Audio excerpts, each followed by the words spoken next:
بسم الله الرحمن الرحيم. حديث 301. وعن عبد الله بن بريدة عن أبيه رضي الله عنهما قال: قال رسول الله صلى الله عليه وسلم: الوتر حق فمن لم يوتر فليس منا. أخرجه أبو داود بسند لين وصححه الحاكم، وله شاهد ضعيف عن أبي هريرة رضي الله عنه عند أحمد. From Abdullah ibn Buraidah from his father that the Prophet said that the witr is a right, so whoever does not perform the Salat al-Witr, he is not from us. Shaykh al-Albani has graded it da'if and others have graded it hasan due to the supporting evidences. So this evidence is used by the Hanafiya, as we said before, to prove their case that Salat al-Witr is wajib.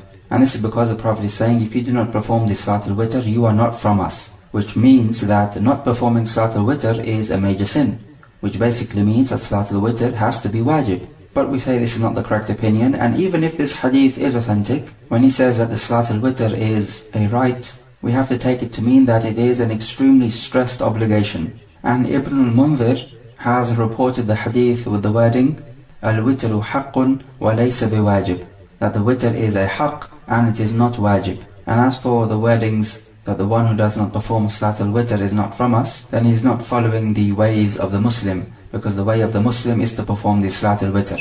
But we cannot take it to mean that he is performing a sin, because we have other evidences which clearly state that Salat al-Witr is not wajib, and these evidences are stronger than this one.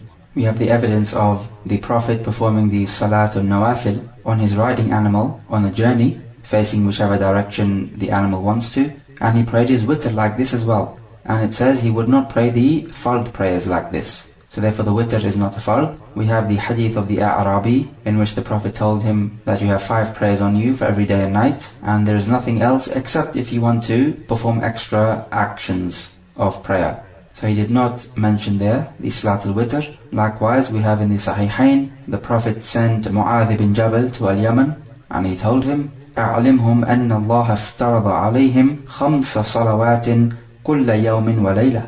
Inform them that Allah has made fard upon them 5 prayers for every day and night. And of course this does not include the Salat al-Witr. And if it had been fard, then the Prophet would need to inform Mu'adh to inform them about this, because Salat al-Witr of course is to be performed every night. So this is essential knowledge which people need to know about. And of course we have the statement of Ali ibn Abi Talib, which clearly states that it is not wajib. Also we can argue logically in that all the fard prayers have a fixed number of rak'at to be prayed. So it is not permissible for you to pray Salat al-Asr as 3 rak'at or 5 rak'at. It has to be 4 and 4 alone. Anything else and you would be sinful. And the same thing can be said with all fard prayers. As for Salat al-Witr, you can pray it as 1, 3, 5, 7, 9 and 11. And all of this has been reported as actions of the Prophet ﷺ. So clearly the number of rak'at in the Salat al-Witr can vary, and this is not in accordance with the general pattern of the fard salawat. So again, this is an indication that there's a difference between the fard prayers and the Salat al-Witr.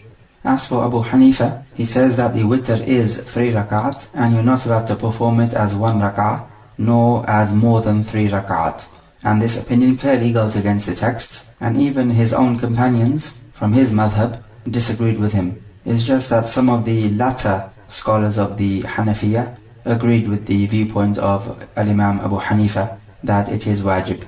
But the correct opinion lies with the majority of the scholars. Hadith 302. وعن عائشة رضي الله عنها قالت: ما كان رسول الله صلى الله عليه وسلم يزيد في رمضان ولا في غيره على 11 ركعة. From Aisha, she says that, be it in Ramadan or outside, the Prophet would not increase praying 11 rak'at during the night time. يصلي 4 فلا تسأل عن حسنهن وطولهن ثم يصلي 4 فلا تسأل عن حسنهن وطولهن ثم يصلي 3. She says he would pray 4 and don't even ask about the good quality of these 4 rak'at, nor about their length.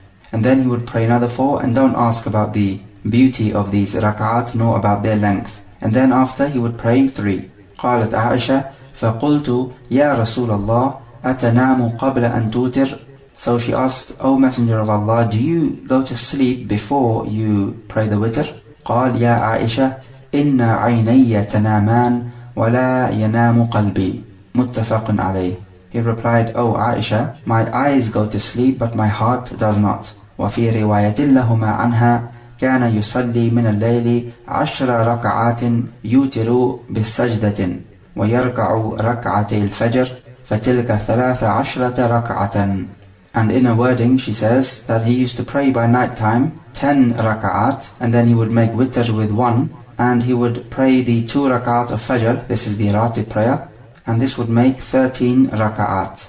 So this is an extremely important and pivotal narration pertaining to how the Prophet would pray the nighttime prayer. And this is a nighttime prayer, so the companions could not see the Prophet pray this, because obviously this was in the house. So only Aisha could see him, or any of his other wives would be able to see the Prophet pray the nighttime prayer. And Aisha has narrated many narrations about the nighttime prayer. So she is a crucial companion of the Prophet when it comes to describing his nighttime prayers. She clearly states here that the Prophet would not exceed 11 raka'at, be it in Ramadan or outside Ramadan. And this is obviously in the nighttime. She says, don't even ask about the beauty and the length. So what does this mean? This means that the recitation would be beautifully done, with tajweed and a nice voice. And this would be a loud recitation. As Aisha says in the narration in the Sunan, that the Prophet would recite aloud in the nighttime prayer and he would recite quietly. He would do it both ways. So with the recitation, it would be a beautiful recitation, and at night time you can normally focus on what you're reciting better, because there's less distraction, and hence you can recite it better. And we have given the evidence for this before, the ayah in Surah Al-Muzzammil. This also means that the ruku' and the sujood were long, and all the actions of the prayer were performed perfectly, just as described in the Sunnah. She says that he prayed 4. What appears to be the case is that these are 4 without saying the taslim in the middle, so they would resemble the Salatul Dhuhr. So this could be one interpretation. We think a better interpretation is to say that he prayed 2 and did the taslim, and then get up straight away, and then stood up and 2 again, and then made the taslim. Then after this, he has prayed 4, he took a longer break, and then after he got up and did the same thing. Because if we interpret it like this, then it agrees with the Prophet saying, Salatul Layli Mathna Mathna, that the nighttime prayer is 2 by 2. So with this opinion now we can combine between the evidences. In the same way when she says that, then after he prayed 3 rak'at, we can say, fine, he prayed 3, but not 3 in a row, or 3 rak'at which resemble Salatul Maghrib. We say rather, this should be understood to mean, he prayed 2, then made taslim, and then prayed 1. We cannot take it to mean that it resembles Salatul Maghrib, because clearly, in an authentic narration, the Prophet ﷺ said, لا توتروا بثلاث وأوتروا بخمس أو سبع ولا تشبهوا بالمغرب. Do not pray 3 in your Salatul Witr, rather pray 5 or 7, and do not make your witr resemble Salatul Maghrib. So you can pray 3 in witr, however, what is prohibited is to make it resemble Salatul Maghrib. So if you're going to do witr, you can do 3 consecutive rak'at and you sit in the last, or you can do 2, then make taslim, then get up for the final one. These are the only 2 ways to perform the 3 rak'at of the Salatul Witr. She then says that she asked the Prophet, do you sleep before the witr? It appears therefore that she saw the Prophet after completing 8 rak'at in the night, he went to sleep. And then he completed his 3 rak'at of the witr. So then the Prophet told her that his eyes go to sleep, but his heart doesn't. Meaning to say, he's not completely asleep, such that even his heart is not remembering Allah Jalla wa Ala. So even when the Prophet appears to be sleeping, he's not like us. His heart is still remembering and is in contact with Allah. And Al-Bukhari is of the opinion that all prophets are like this. When they sleep, their eyes are sleeping, but their hearts are never cut off from the dhikr of Allah Azza wa Jal. And in the other wording, she says that he prayed 11, and then after the adhan of the Salatul Subh, he prayed the 2 ratib prayers of the Salatul Fajr, and this makes 13 in total. However, we have clear-cut evidence that the Prophet also used to pray 13 nighttime prayers, and this does not include the ratib of the Salatul Fajr. One such an evidence is coming up, and this is a statement of Aisha herself, in which she says he prayed 13 rak'at, of which 5 of them were Salatul Witr. So that narration is clearly different to this one, as we'll see. Also from Aisha, 7 rak'at are mentioned instead of 11, and also 9 rak'at are mentioned instead of 11. So these are different narrations. Some scholars have said that this is ittirab, which means that the narration comes as a conflicting report. which cannot be reconciled. So therefore it is graded to be da'if. However, we can simply say that these different narrations are talking about different times. And we have a narration of Abdullah ibn Abbas in the Sahih, in which he spent the night at the house of the Prophet, who was married to his aunt Maymuna. And Ibn Abbas said that the Prophet prayed 13 rak'at before the adhan of Salat al-Subh. And the number 13 rak'atan is clearly stated, 13 rak'at. So was it 11 or 13? A good way to reconcile would be that the Prophet ﷺ said in the Sahih, إِذَا قَامَ أَحَدُكُم مِّنَ اللَّيْلِ فَلْيَفْتَتِحْ بِرَكْعَتَيْنِ خَفِيفَتَيْنِ. When one of you stands up for the nighttime prayer, then let him begin with 2 light rak'at, meaning short ones, and then pray the rest of his night prayer. So this means you begin with 2 light rak'at, and then the rest of your tahajjud prayer is meant to be a long standing. So if we add in these 2 light rak'at to the 11 normal long rak'at of the Prophet, as explained by Aisha, then the total comes to 13. And we can say that sometimes the Prophet would not pray these 2 short rak'at and just straight away go into the 11 long rak'at. So this would explain the difference why some narrations we have 11 rak'at and other narrations we have 13 rak'at. It must be because of these 2 short rak'at in the beginning. Sometimes he would perform these, sometimes he would not. And a clear-cut narration from Zayd ibn Khalid al-Juhani, who observed the nighttime prayer of the Prophet, and this is in Sahih Muslim, and this was at a time when the Prophet was praying the nighttime prayer not in his house. He was praying it in a place near the house of Zayd ibn Khalid al-Juhani, so he had a chance to observe the prayer, and he explicitly states that he prayed 2 light rak'at, and then he prayed afterwards 2 by 2 longer rak'at, and he explicitly states that he prayed 6 sets of 2 rak'at prayers. So this would make 12, and then he says he made witr with 1 rak'at. So in total this would be 13. So we say if you're going to pray 13, your first 2 are going to be light rak'at, short ones, and then the rest would be longer rak'at. Of course, in the last 3 rak'at of the witr, the sunnah is to recite Surah Al-A'la, Surah Al-Kafirun and Surah Al-Ikhlas. But we find with the nighttime prayers, there are no verbal instructions given as to how many rak'at they are. If we look in the Quran, we find Allah Jalla wa Ala saying, Ya ayyuhal muzammil, qum al-layla illa qalila nisfahu aw inqus minhu qalila. O you wrapped in garments, stand up the whole night in prayer, half of it or decrease a little bit from it. So we find no number of rak'at mentioned. Likewise he says, وَمِنَ اللَّيْلِ فَتَهَجَّدْ بِهِ نَافِلَةً لَكَ عَسَىٰ أَن يَبْعَثَكَ رَبُّكَ مَقَامًا مَحْمُودًا. And from the night time, pray the Salat al-Tahajjud as extra prayers for you. Perhaps your Lord will raise you to the praise station. So the order to pray night time is given, but no number of rak'at are mentioned. Likewise with the righteous people, when Allah talks about them, كَانُوا قَلِيلًا مِنَ اللَّيْلِ مَا يَهْجَعُونَ. They would sleep little at night. وَبِالْأَسْحَارِ هُمْ يَسْتَغْفِرُونَ. And just before the dawn, they would be seeking forgiveness for their sins. So they would be up, but he does not say how many rak'at they would be praying. Likewise in the hadith, we have already discussed that the Prophet said the nighttime prayer is 2 by 2, but he did not say how many they are in total.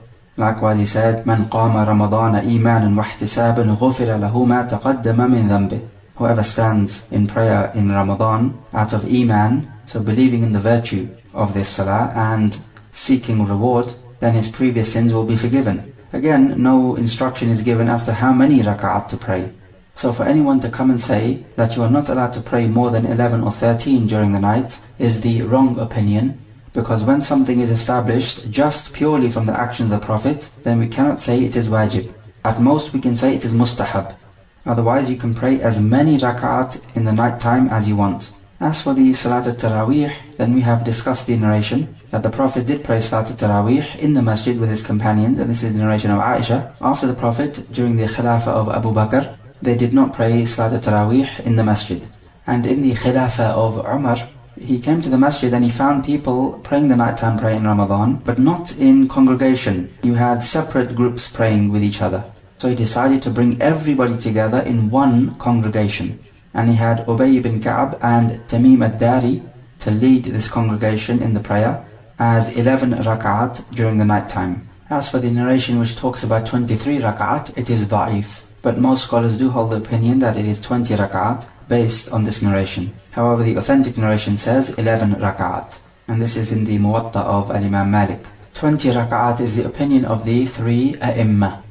Al-Imam Malik says 36 rak'at. because this would be the practice of the people of Al-Madinah during his time. And the practice of the people of Medina influenced the fiqh of Al-Imam Malik. Shaykh al-Islam says that a group of the Salaf used to pray as 40 rak'at with 3 rak'at of the witr, so 43. And others, they did 36 plus 3 witr, so making 39. So the point is, there is no upper limit given in the Sharia, so we are not allowed to impose any upper limit.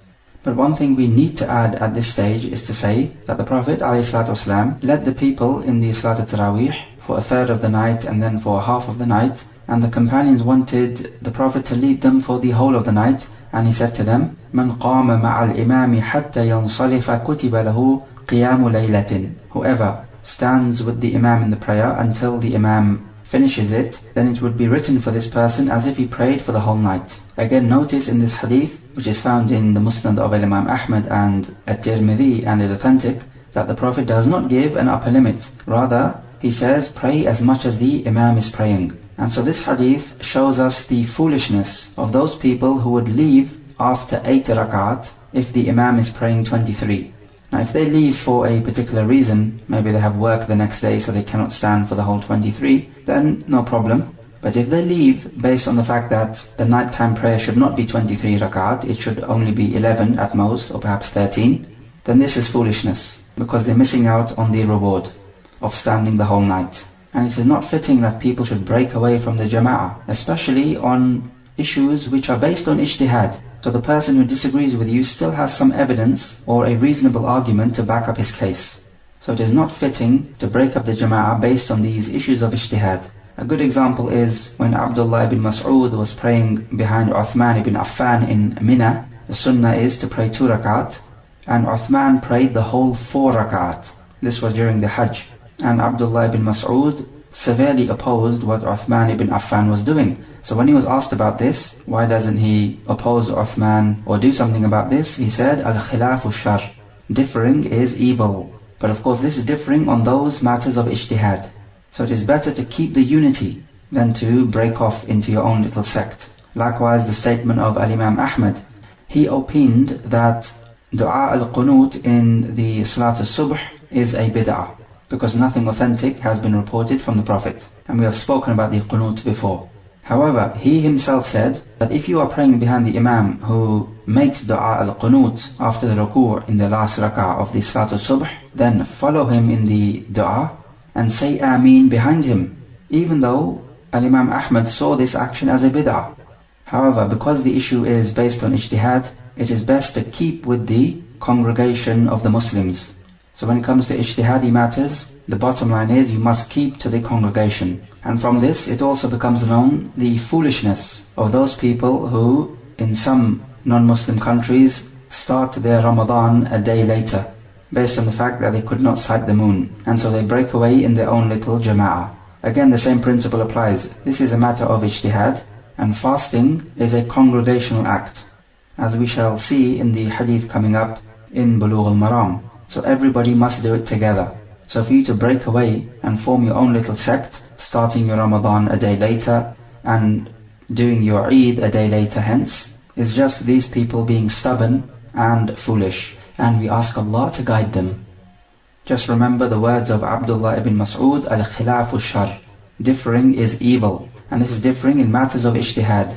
As for the last 10 nights of Ramadan, then the sunnah of the Prophet and the Sahaba was that they would pray all night long. So right after Salat al-Isha, they would be in Qiyam al-Layl up until the Suhoor time. Of course, you don't find this in most places.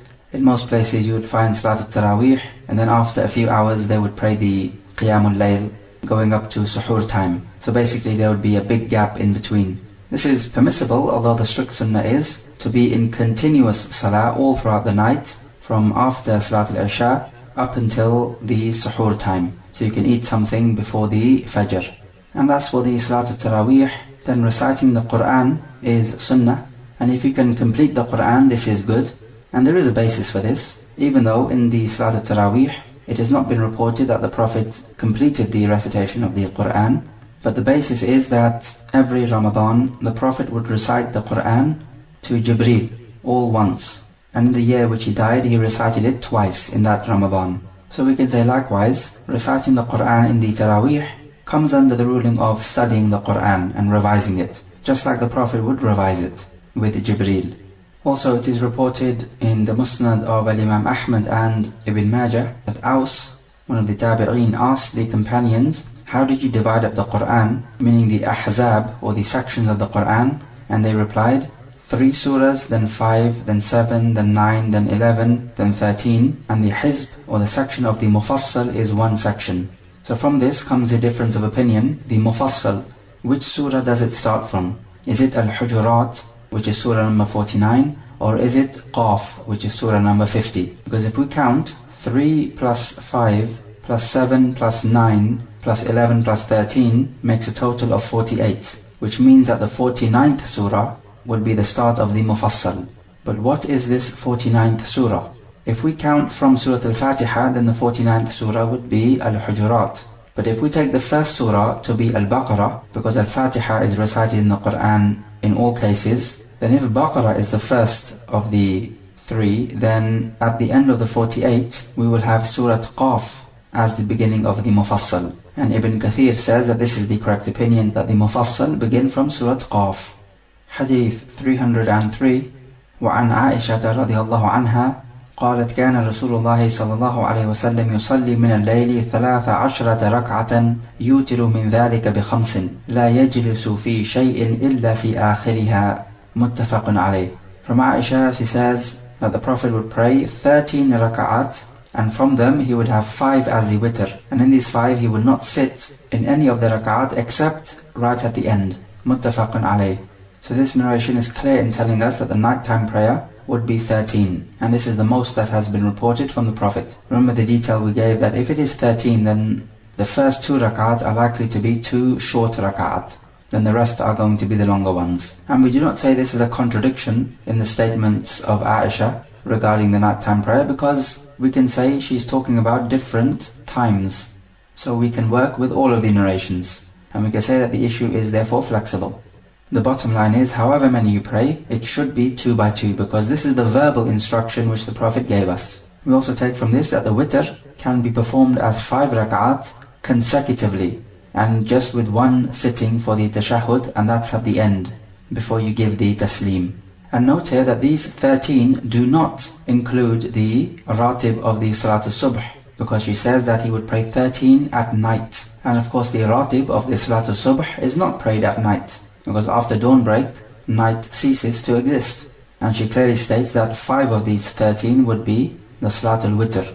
And of course this is performed before the dawnbreak. We also have evidence that the witr could be prayed 7 consecutive rak'at, and you sit at the last, just like with the 5 consecutive rak'at. Also from the evidence is that you can pray it as 9 consecutive rak'at, and you sit after the 8th and after the 9th rak'ah. So there are 2 sittings in this case. As for if you're going to pray 3 rak'at of witr, then there are 2 descriptions which we have mentioned before. You can also pray the Salatul Witr as just 1 rak'ah, and we also have evidence for this which we quoted in the hadith. But most of the time the Prophet would pray the witr as 2 rak'at, then the taslim, and then 1. But you are forbidden from making it resemble the Salatul Maghrib. Hadith 304 وعن عائشة رضي الله عنها قالت من كل الليل قد أوتر رسول الله صلى الله عليه وسلم فانتهى وتره إلى السحر متفق عليه. From Aisha, she says that the Prophet would pray witr at any time during the night, meaning the whole night is the time for witr. But his witr would end at the sahar time, and this is just before the dawnbreak. And we're talking about the true dawn, not the false dawn. We saw in an earlier hadith that the time for Salatul Witr is after Salatul Isha up until dawnbreak. Of course, this does not include dawnbreak. And this narration is in agreement with that. And we find from this narration that the Prophet would pray the witr at the beginning of the night, or during the middle of the night, or even at the end of the night. So it's a flexible time period. But as we'll see, that the witr at the end part of the night is better if you trust yourself to wake up at that time. Otherwise you pray during the early part of the night. Question: is it legislated to pray Salatul Witr in Jama'ah? The answer is no, unless it is done after the Salatul Taraweeh. And this is what we know from the action of the companions. And most scholars say that it is permissible to perform the witr even if you combine between the Maghrib and Isha. But the witr must be done after Salatul Isha, not necessarily after the timing of Salatul Isha. And of course the difference is clear when you combine between Maghrib and Isha at the time of Salat al-Maghrib, as what happens in Al-Muzdalifah when you're on the Hajj. But it is not permissible to pray Salat al-Witr before Salat al-Isha. As for the nighttime prayers, it is not legislated to be done in congregation. Of course, the Salat al-Taraweeh is an exception. However, if the nighttime prayer outside Ramadan is prayed in congregation on a one-off occasion, but not regularly, as if it is some sort of continuous sunnah, then this is permissible. And we know the Prophet ﷺ prayed the nighttime prayer in congregation with Abdullah ibn Abbas, and he also prayed it with Hudhayfah ibn al-Yaman. So the sunnah prayers must not be prayed in congregation as if it is some sort of regular sunnah. But if it is done on the odd occasion, then there is no problem. Why is it so called Salat al-Taraweeh? It takes the same root letters from istiraha, which means to take a rest. This is because they'll be standing for a long time in these prayers, so in between they would take a rest. Hadith 305. وعن عبد الله بن عمرو بن العاص رضي الله عنهما قال قال لي رسول الله صلى الله عليه وسلم يا عبد الله لا تكن مثل فلان كان يقوم من الليل فترك قيام الليل متفق عليه. From Abdullah ibn al-As, he says that the Prophet told me, O Abdullah, do not be like such and such a person. He would get up to pray at the night, and then he would leave off praying. Muttafaqun alayh. So we take from this hadith the virtue of the nighttime prayer, and that when you get up to pray it, then make sure you do actually pray it, and don't leave it off, unless it is for a valid reason. And also, if you're in the habit of regularly performing the nighttime prayer, then keep it up. Don't just perform the nighttime prayer regularly, let's say for 2 months, and then you stop performing it altogether. This type of thing is not befitting from a Muslim, especially when we know that the nighttime prayer is extremely virtuous, and at this time you are close to Allah Jalla wa Ala. So how could any real Muslim lose out on this opportunity? And of course the nighttime prayer is the best of your prayers after the fard prayers. And at this time you are far removed from showing off, because most people are sleeping, and also you can focus clearly on what you are reciting, and you can really feel the words of Allah Jalla wa Ala. And we also know that the most beloved actions to Allah are those which are done continuously, even if they are small in nature. So even if you just get up once a week to pray the nighttime prayer, that's fine, as long as you keep it up. So it must be regularly once a week, not just once a week for 1 year and then you give up. No, it must be ongoing. So let's talk about the virtues of the nighttime prayer. Salat at-Tahajjud happens when you first go to sleep and then you wake up at night. So sleep must precede this prayer. That's what Salat al-Tahajjud normally is. As Allah Jalla wa Ala says, إِنَّ نَاشِئَةَ اللَّيْلِ هِيَ أَشَدُّ وَطَأً وَأَقْوَمُ قِيلًا. That rising up at the night is the hardest thing to do, but it is most upright for the speech, meaning you will understand what you're reciting better. And so the nashi'ah, when you rise, only happens when you've been sleeping beforehand, because you cannot rise unless you've been sleeping, because otherwise it would mean that you have already been risen from the first place, so there is no rising. Likewise, Allah orders the Prophet, وَمِنَ اللَّيْلِ فَتَهَجَّدْ بِهِ نَافِلَةً لَكَ عَسَىٰ أَن يَبْعَثَكَ رَبُّكَ مَقَامًا مَحْمُودًا. And perform the tahajjud by night as extra prayer for you. It may be that Allah will raise you to the praised station. And this is pertaining to the Ash-Shafa'atul Uzma, which is specific to the Prophet.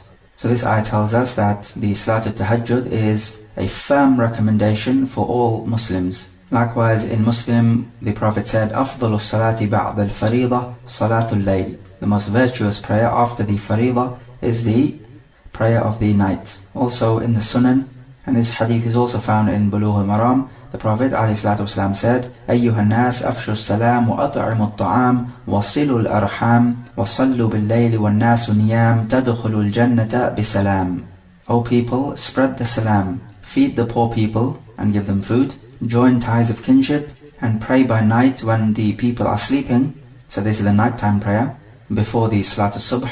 And if you do all of this, you will enter Jannah in peace, so without being punished. So in this valuable hadith, he gives us 4 pieces of advice, and the result is that you will enter Jannah in peace if you implement this advice. Allah Jalla wa Ala praises those who sacrifice their sleep for the nighttime prayer. He says in Surah As-Sajdah, تَتَجَافَى جُنُوبُهُمْ عَنِ الْمَضَاجِعِ يَدْعُونَ رَبَّهُمْ خوفا وطمعا ومما رزقناهم ينفقون. Their sides leave their beds and they call upon their Lord out of fear and desire, and they spend out of that which we have provided them, so they give in charity.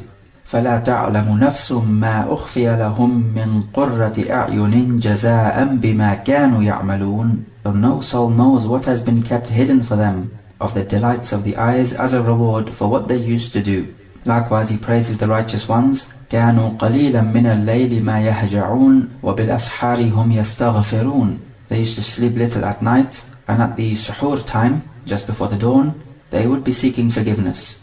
When does the nighttime prayer begin?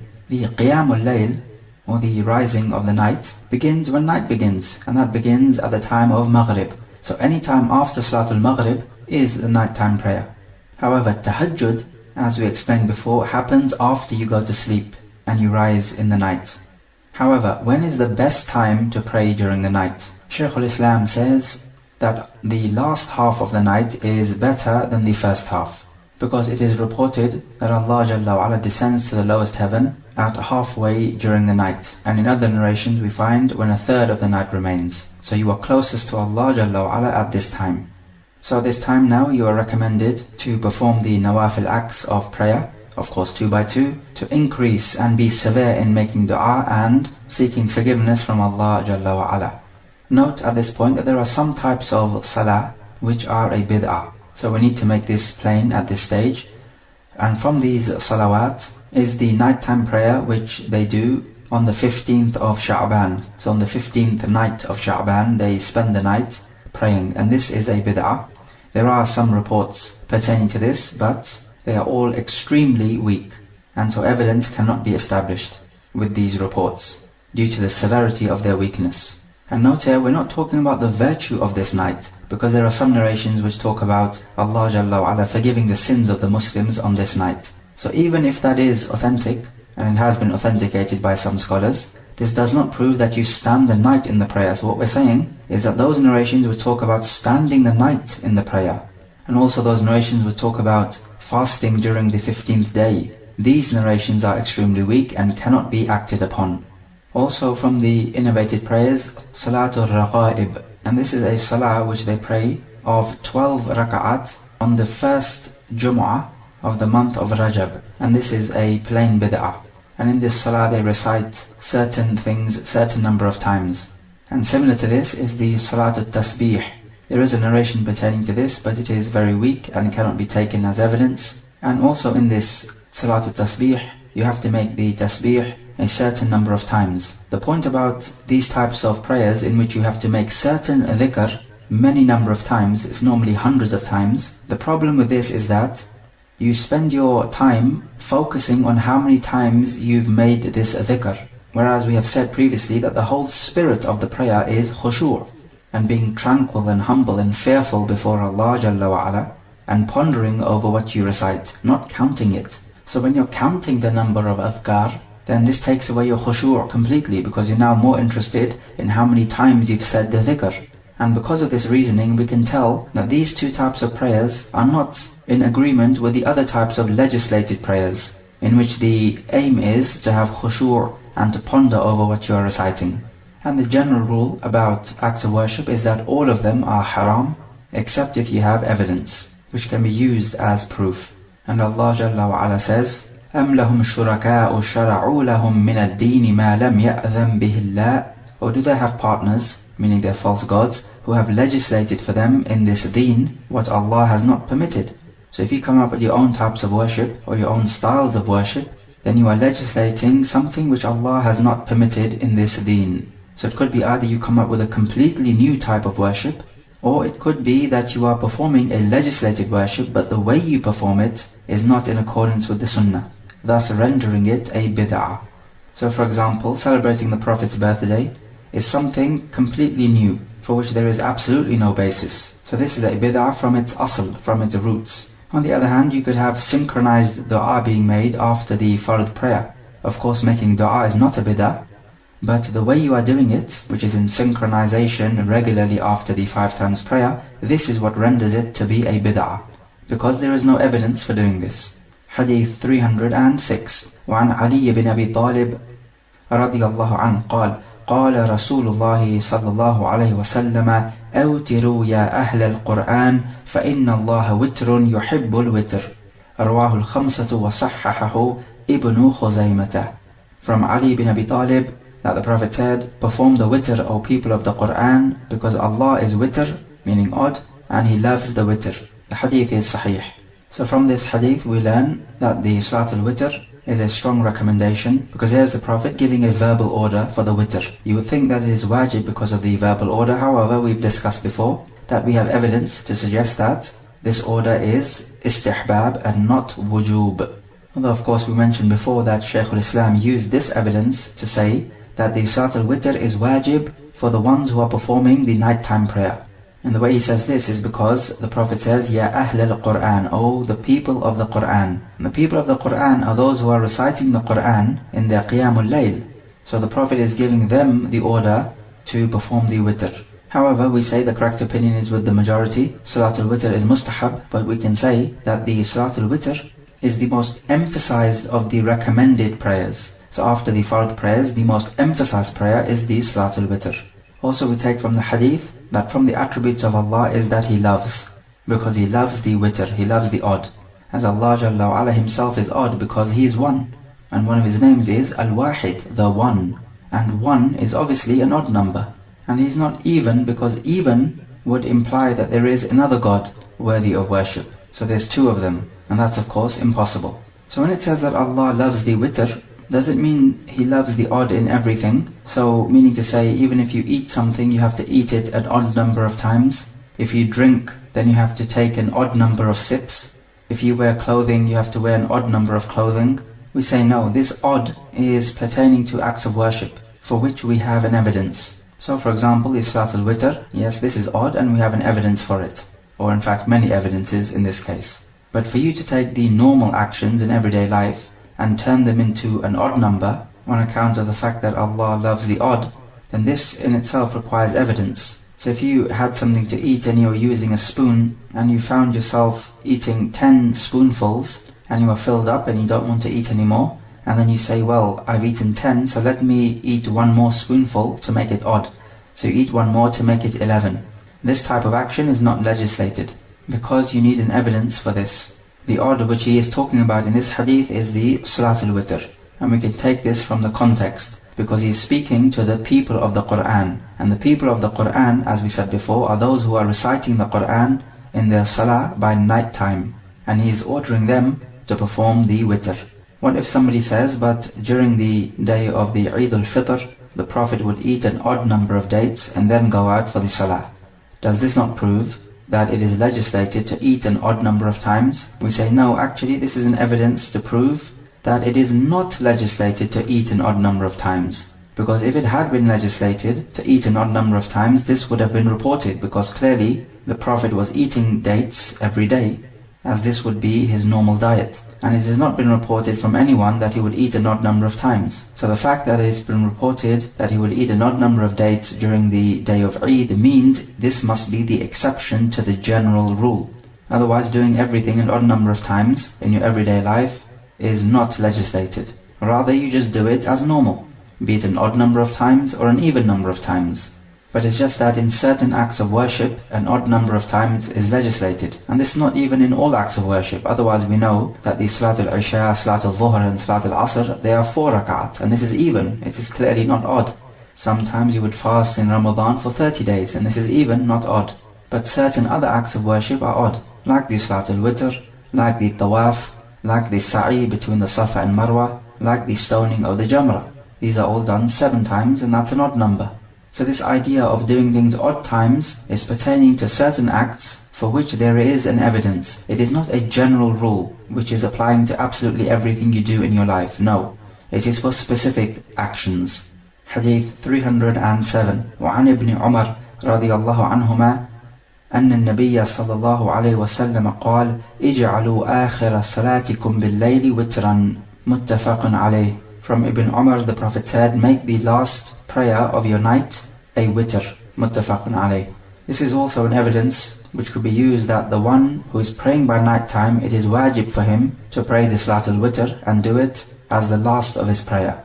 because the Prophet has given a verbal order. So we say, just as it is legislated to end your daytime prayers with an odd, and this is why Salat al-Maghrib is an odd number of rak'at, so it is legislated also to end your nighttime prayers with an odd. If, however, you perform the odd or the witr during the night, and then thereafter you perform some nawafil acts of prayer, which are obviously going to be even, then you do not repeat the witr. Rather, we say your witr holds, and it still holds true that you prayed an odd number of prayers by night. So for example, if you pray your Salat al-Isha and the witr after it, and then you happen to enter a masjid, and this is obviously at night time, and before sitting down you must pray the Tahiyyatul Masjid, which are 2 rak'at. So after praying the Tahiyyatul Masjid, you do not repeat your Salat al-Witr. Rather, your Salat al-Witr holds. Because if you pray the witr twice, it becomes even. So now you've demolished your first witr. Or for example, if you prayed your witr and you are on Hajj, for example, and you make the tawaf. And then after the tawaf, you pray the 2 rak'at of the tawaf. This is fine, because you're doing this for a reason and you don't repeat the witr. Even though your witr now is not the last of your prayers. But the point is that you're performing these nawafil due to a particular reason. So due to the tawaf, or due to you entering the masjid. Or for example, if you make wudu and you perform the 2 rak'at of wudu, then again there's no problem in this, because there's a specific reason why you're doing it. What you should not do is to perform the witr and then on purpose perform the nawafil acts of prayer during the night time, for which there is no particular reason. Even though this is not haram, because in Sahih Muslim, Aisha reports that the Prophet would pray 2 rak'at after the witr whilst he was sitting down. So these 2 rak'at he would pray sitting down, and clearly this is after the Salat al-Witr and during the night time, so before the dawn break. So it appears the Prophet did this to show that it is permissible to pray after the witr, but the recommendation is to make the last of your prayer, the witr, by night time. Hadith 308. وعن طلق بن علي رضي الله عنه قال سمعت رسول الله صلى الله عليه وسلم يقول لا وتران في ليلة رواه أحمد والثلاثة وصححه ابن حبان. From Talq ibn Ali, he says that I heard the Prophet say, there are no 2 witr in one night. The hadith is Hasan.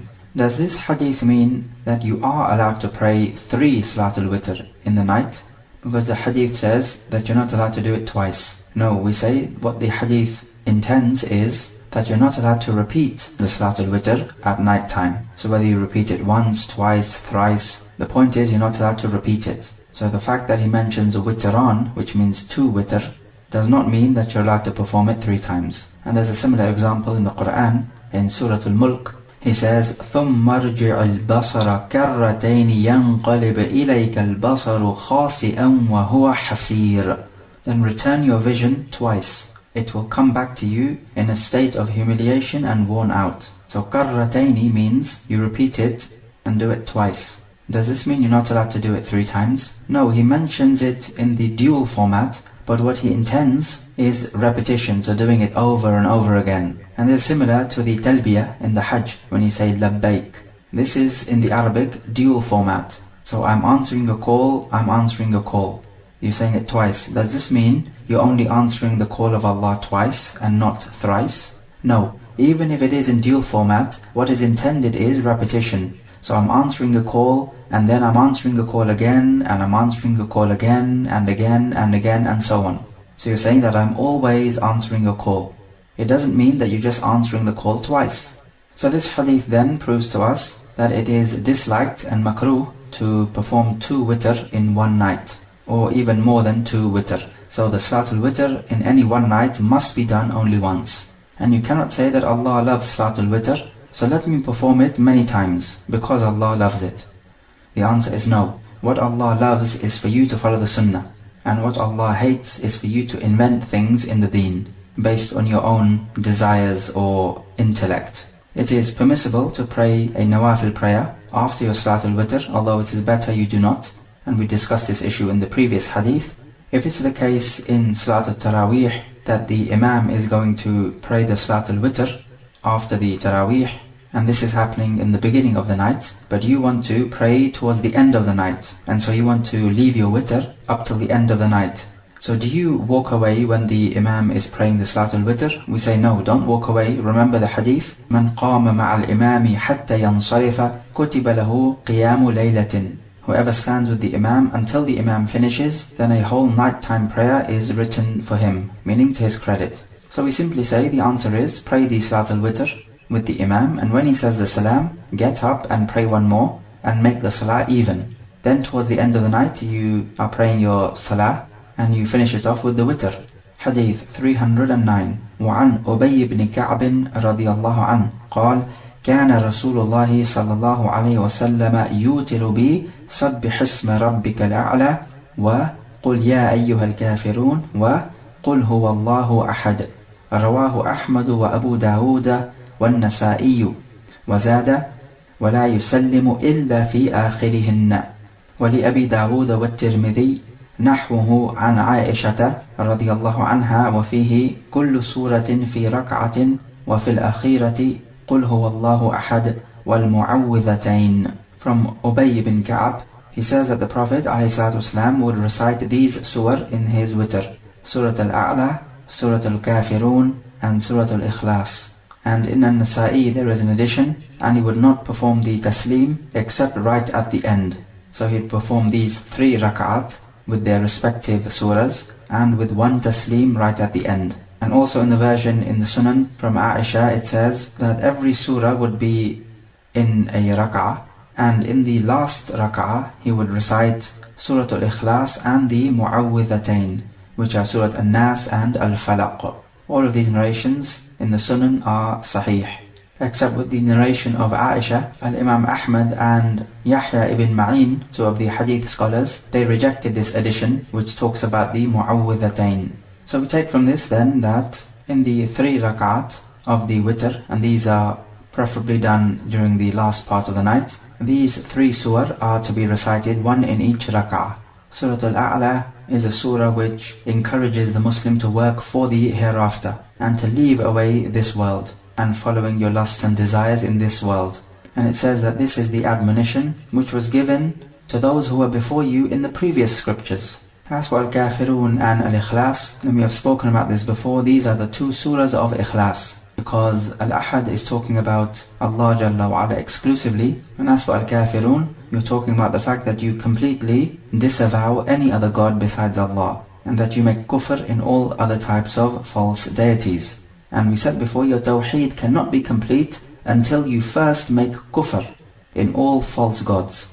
So these 3 surahs are recommended to be recited, and it should be done most of the time. However, if you leave it off from time to time, then there is no problem. And if the witr is being prayed in congregation, and this would be regularly done in Ramadan after the Taraweeh, then if the Imam leaves it off from time to time, then there is no problem in this, because he'll be showing the congregation that it is not wajib to recite these surahs in the witr. Rather, it is a recommendation. As for the Mu'awwidhatayn, should this be recited? There's a difference of opinion amongst the muhaddithin. Is this addition authentic or not? We say if somebody was to do this, then he should not be rebuked. Otherwise, what we know is authentic are to recite these 3 surah. So it would be better to restrict yourself to that which you know to be authentic. Hadith 310. وعن أبي سعيد الخدري رضي الله عنه أن النبي صلى الله عليه وسلم قال أوتروا قبل أن تصبحوا. رواه مسلم. ولابن حبان من أدرك الصبح ولم يوتر فلا وتر له. From Abu Sa'id al-Khudri, the Prophet said, perform your Salatul Witr before the dawn break. Muslim reported this, and in Ibn Hibban, he said, the Prophet said, whoever comes into the morning, meaning after dawn break, and he has not performed the witr, then there is no witr for him. This version in Ibn Hibban has been graded Sahih by Ibn Khuzaymah and Al-Hakim, and Al-Dhahabi agreed with their grading. We take from this hadith that the Salatul Witr is from the nighttime prayer, because we are ordered to pray it before the dawn break, or the subh. And when we say dawn break, we mean the true dawn break, as opposed to the false dawn. And we gave the differences between the true dawn and the false dawn. The true dawn has got the white light going across the horizon, and it is joined onto the horizon, and it continues to become lighter and lighter. And we have spoken before the timing of Salatul Witr. It happens after Salatul Isha, not necessarily after the timing of Salatul Isha, and it goes all the way up to the true dawn, and there is an ijma' on this issue. But if you did not perform the witr on purpose, and you came into the morning, meaning after the dawn break, then you are not allowed to perform the Salatul Witr, because the witr is the nighttime prayer and not to be prayed in the morning. Hadith 311. وعن أبي سعيد الخدري رضي الله عنه قال قال رسول الله صلى الله عليه وسلم من نام عن الوتر أو نسيه فليصلي إذا أصبح أو ذكر رواه الخمسة إلا النسائي. From Abu Sa'id al-Khudri that the Prophet said, whoever oversleeps the witr or forgets to pray it by night, then let him pray it when he comes into the morning or whenever he remembers it. The hadith is sahih. So this hadith gives two states. The first one is that you overslept and could not pray the witr. The second one is you simply forgot to pray it until dawn broke. So he's saying that you can make up for the witr. And this is in agreement with the hadith in the Sahihain, من نام عن صلاة أو نسيها فليصليها إذا ذكرها لا كفارة لها إلا ذلك. That whoever oversleeps a prayer or forgets to pray it, then let him pray it immediately when he remembers, and there is no kafara or expiation except this. And he quoted the ayah, وَأَقِمِ الصَّلَاةَ لِذِكْرِ, and establish the prayer for my remembrance. Does this hadith oppose the previous hadith, مَنْ أَدْرَكَ الصُّبْحَ وَلَمْ يُوتِرْ فَلَا وِتْرَ لَهُ? Whoever comes into the morning and he has not performed the witr, then there is no witr for him. We say no, there's no contradiction, because the previous hadith in Ibn Hibban is talking about the one who leaves of the witr intentionally. This hadith is talking about the one who leaves of the witr because he overslept or because he forgot. So this is now a valid excuse. So if you intentionally miss out the prayer of the witr, and then after the dawn break you want to pray it, then this witr of yours is rejected because of the hadith, مَنْ عَمِلَ عَمَلًا لَيْسَ عَلَيْهِ أَمْرُنَا فَهُوَ رَدٌّ. Whoever does an action not in accordance with our matter, then it is rejected. And praying the witr after dawn break is not in accordance with the rules of the Sharia. Therefore it is rejected. So if you forget or you oversleep, then you can pray after the subh. However, you do not pray it as an odd number. This is the issue which you need to notice. Rather, you pray your witr as the closest even number. And this is due to the statement of Aisha in Sahih Muslim. She says that if the Prophet overslept and didn't pray the witr, or there was some pain holding him back from praying the witr, then he would pray in the morning 12 rak'at. And this is because by night time he would normally pray 11. So in the morning he would pray the closest even number, which is one more than the odd. So in this case 12. So we say if it is your usual practice to pray Salatul Witr as 3 rak'at, then if you miss it due to sleep or forgetfulness, then in the morning you pray it as 4. If you normally pray it as 1, then in the morning you would pray it as 2, and so on. So when we say you make up the witr, you don't make it up in the same way as you would pray it by night time. So this is the crucial difference worth noting. As for if you deliberately missed it off, then you are not allowed to make up for it, and making up for it would be a bid'ah, due to the evidence we quoted earlier. Hadith 312. وعن جابر رضي الله عنه قال قال رسول الله صلى الله عليه وسلم من خاف ألا يقوم من آخر الليل فليوتر أوله ومن طمع أن يقوم آخره فليوتر آخر الليل فإن صلاة آخر الليل مشهودة وذلك أفضل. رواه Muslim. From Jabir, he says that the Prophet says, whoever fears that he will not be able to get up the last part of the night, then let him perform the witr at the beginning. But whoever desires to wake up the last part of the night, then let him perform the witr during the last part of the night, because the salah performed at the last part of the night is witnessed, and that is more virtuous. Muslim reported it. So from this hadith we find that Salatul Witr could be performed at any part of the night, in the beginning, in the middle, or at the end. And this is in agreement with the statement of Aisha, that the Prophet would perform the witr during all parts of the night. And remember, we talked about when the Salatul Witr begins and when it ends. So this is well known. And the time period is flexible. Except this hadith now is telling us that Salatul Witr during the end part of the night is the most virtuous time, because the salah at this time is witnessed by the malaika. Also we know that Allah descends during the last third of the night. So this makes the timing extra special and virtuous. In the Sahihain we find the Prophet ﷺ said, ينزل ربنا إلى السماء الدنيا كل ليلة حين يبقى ثلث الليل الآخر فيقول من يدعني فأستجيب له ومن يسألني فأعطيه ومن يستغفرني فأغفر له. Our Lord descends to the lowest heaven every night when the last third of the night remains. And he says, who is calling upon me that I may answer him? Who is asking me that I may give him? And who is seeking forgiveness from me that I may forgive him? And also Salatul Witr during the last part of the night, after you've gone to sleep, is from your Salatul Tahajjud, which Allah Jalla wa Ala gives a special mentioning in the Quran, إِنَّ نَاشِئَةَ اللَّيْلِ هِيَ أَشَدُّ وَطَأً وَأَقْوَمُ قِيلًا. And the Nashia, the rising, happens after the sleep, because you cannot be rising when you are already risen. And if you cannot wake up at the end of the night, then you perform the witr during the first part of the night. And from the statement of Abu Huraira in the Sahih, he says that my Khalil, my beloved close friend, gave me 3 recommendations: 2 rak'at of duha, to fast 3 days every month, and to perform the Salatul Witr before I go to sleep. And so Abu Huraira would pray the witr before he goes to sleep. So this would be towards the beginning of the night, because he would be memorizing a hadith of the Prophet. So anyone who is in a similar situation as Abu Huraira, in that he will find it difficult to pray at the last part of the night, and that when he wakes up it will already have been subh or dawnbreak, then for him performing the Salatul Witr at the first part of the night is sunnah. Abu Huraira radiallahu anh would be memorizing the ahadith, and he says himself in the Sahih that the Ansar would be busy with their trees and the Muhajirun would be busy with their business in the market, because they were tradesmen. As for Abu Huraira, he says, I did not have any work which I could be busy with. So he says he would attend the Prophet's circles, and he would hear from the Prophet what many other companions did not hear, and he would memorize what other companions did not memorize. And in this, just as a side note, there is a virtue of being completely free to seek knowledge. You will benefit far better than somebody seeking knowledge but he also has other distractions with work and family.